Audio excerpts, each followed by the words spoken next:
morning, Pastor Steve here. John 9:24 and 25. Then they again called the man that was blind and said to him, Give God the praise. We know this man is a sinner. He answered and said, Whether he's a sinner or not, I don't know. One thing I know, whereas I was blind, now I see. There is power in the testimony of a changed life. Listen, people will argue the scripture with you. People that don't want to believe, that refuse to believe, they'll argue with you till you're blue in the face. I'm recalling one time when a bunch of brothers and I went for a motorcycle ride around the state here, and it's a beautiful place to ride.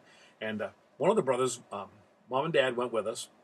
And on the way back home, this brother and a couple of other ones took us a road off that would get them home quicker.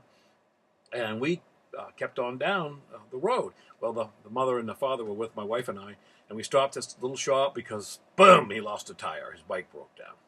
We were sitting there, and we had some lunch, and his mom, who was a pre-believer, just was discussing and arguing with my wife on the porch, and arguing and talking away.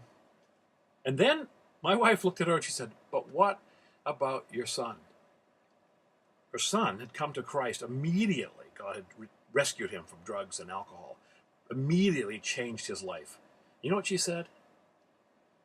I got no answer for that. Tell your story. Don't worry about all the arguments or the doubts or the contradictions or the hypocrites. Do as this man did and say, One thing I know. I used to be blind, but now I see. The testimony of a changed life. You ponder that, Pastor Steve.